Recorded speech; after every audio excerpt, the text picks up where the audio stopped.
आता आपल्या आवडत्या मालिकेचे संपूर्ण भाग मालिका प्रसारित झाल्यानंतर लगेचच पाहू शकता फक्त सन नेक्स्ट वर. भारतातील प्रेक्षकांसाठी मोफत सेवा. या भाषेत बोलायचं नाही या.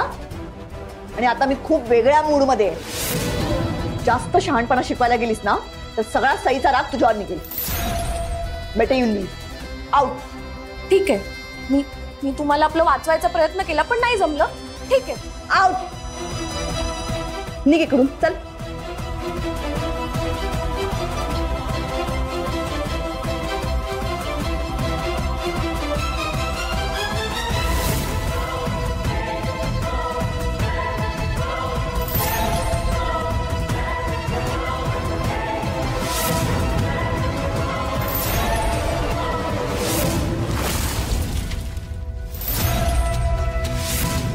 सगळ्यांसमोर तोंडावर पाडून झालं ना तुझं. त्याने समाधान नाही झालं. आता इथे कशाला आलीयस? मी नाही पाडलं तुम्हाला तोंडावर, उलट तुम्ही मला तोंडावर पाडायला निघाला होता. का वागताय तुम्ही असं? कारण तुला माहित नाही आहे किती काळ माझा असा द्वेष करणार आहात तुम्ही. नाही, मला माहितीये याआधी आपले खूप वाद व्हायचे. तुम्हाला अजूनही माझा राग आहे, पण त्यासाठी मी तुमची माफी मागितली आहे ना. एकदा नाही अनेकदा माफी मागितली, तरी सुद्धा तुमचा राग नाही गेला अजून. मॅडम, आता घरातल्या सगळ्या लोकांनी मला सून म्हणून स्वीकारलंय, मग तुम्ही का नाही स्वीकारते? या सगळ्या प्रश्नांचं उत्तर एकच आहे. I simply hate you.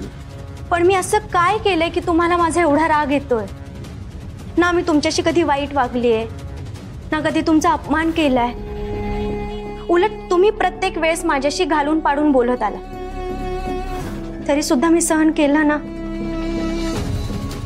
ठीक आहे, माझ्यासाठी नाही, किमान देवांश सरांसाठी तरी मला सून म्हणून स्वीकारा. या जन्मात काय, पुढच्या 10 जन्मातही तुला सून म्हणून एक्सेप्ट करणं मला शक्यच नाही.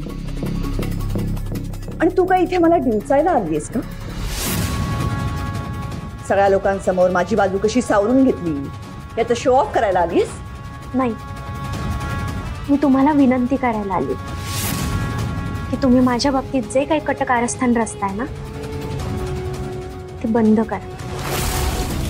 आणि मला माहिती आहे की तुमच्या मनात काय आहे, पण हीच गोष्ट जर देवांश सरांना कळली ना तर त्यांच्या मनातून तुम्ही कायमचं उतरा. कारण ते खूप मानतात तुम्हाला, आणि तुम्ही मला हरवण्यासाठी किती खालच्या पातळीला जाऊ शकता हे जर सरांना कळलं ना तर ते त्यांना सहन नाही होणार. त्यामुळे प्लीज हे सगळं करणं थांबवा आता. आणि हो, तुमची इच्छा नसताना सुद्धा तुम्ही मला इतका सुंदर हार विकत घेतला, त्यासाठी थँक्यू सो मच. सुंदर हार आहे.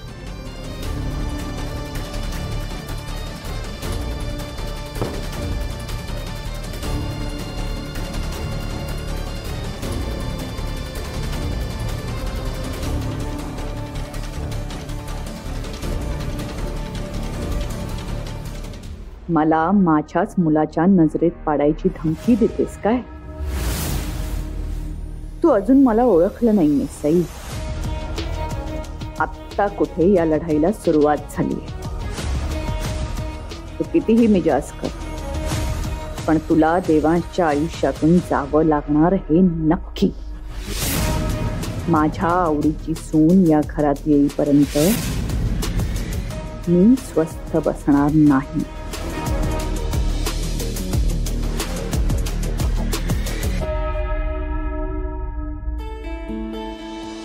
गुरुजींनी सांगितल्याप्रमाणे 2 दिवस लांब राहतोय, पण एकदा काय 2 दिवस संपले मग तुम्हाला माझ्यापासून कोणीच लांब करू शकणार नाही. सई यार, रुमाल कुठे राहिला? Good morning. Good morning. तुम्हाला कसं कळतं तुमची मला गरज आहे म्हणून? म्हणजे मला जेव्हा पण तुमची गरज असते तुम्ही हजर होता माझ्या पुढे. कसं काय?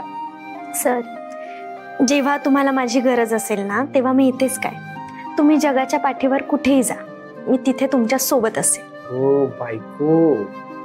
बर, आता तुमचं काय काम होतं ना ते सांगा. हा, ते रुमाल दिसत नाहीये माझा, ते शोधून द्या ना. रुमाल कपाटातच ठेवलाय, थांबा देते. हे काय? थँक्यू. एक मिनिट, इथे डाग लागलाय. हे कधी लागलं? सर, बघून घालत जा ना टी शर्ट. मी दुसरा नाही, दुसरे कपडे घालायचा वेळ नाही आहे माझ्याकडे, मला ऑफिसला जायचं. ओके. एक मिनिट, मी काढून देते, क्लीन करते.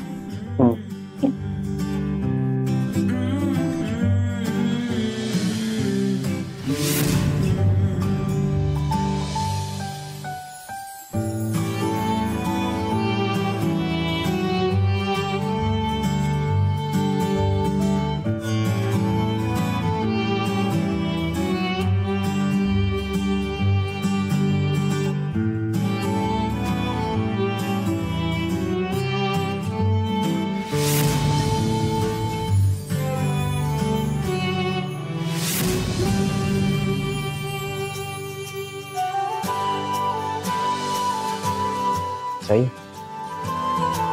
गुरुजींनी 2 दिवस सांगितले म्हणून शांत बसलो. हा, आता काय 2 दिवस संपले की मग काय? मग काय हे सांगणार नाहीये मी, करून दाखवणार आहे.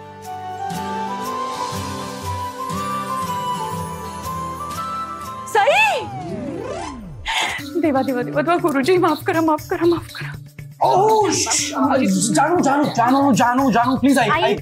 रिलॅक्स रिलॅक्स, आम्ही तसं काहीच करत नव्हतो. आम्ही हे बघ गुरुजींनी जे सांगितलंय आम्ही तेच सगळं फॉलो करतोय. आम्ही त्याच्या व्यतिरिक्त दुसरं काहीच करत नाहीये. मी अहो सांगा ना तुम्ही पण. आई, तुम्ही सांगितलं होतं ना सरांना नाश्त्याला बोलवा. ते नाही, हे हो तेच. आणि नेमकं त्यांच्या टी शर्टला डाग लागला होता, तो डाग साफ करत. हे बघा, रुमाल पण आहे. रिलॅक्स. खरंच हो आई. खरंच रिलॅक्स. गुरुजी, काय तू पण. नाही म्हणजे माझा विश्वास आहे रे तुमच्यावर, पण आई आहे ना, मी मुलांची काळजी वाटणारच. Of course of course. आणि आमच्या जानूला तर मुलांची जरा जास्तच काळजी वाटते नाही का. आय गेस तुझं फेवरेट काम असेल ना मुलांची काळजी घेणं. मला तर असं वाटतं हिचा दिवसातला जास्तीत जास्त वेळ मुलांची काळजी घेण्यातच जात असेल, म्हणजे आमची काळजी घेण्यात. कर कर कर, तू माझी मस्करी कर. हा, तू माझी कितीही मस्करी केलीस ना तरी मी माझ्या मुलांची काळजी घेणं बंद करणार नाही, कळलं? आई, तुम्ही कुठे लक्ष देताय यांच्याकडे? हे बघा, तुम्ही अजिबात टेन्शन घेऊ नका. तुम्ही दिलेला शब्द मी मोडणार नाही आणि यांना सुद्धा नाही मोडू देणार. माझा विश्वास आहे ग तुझ्यावर.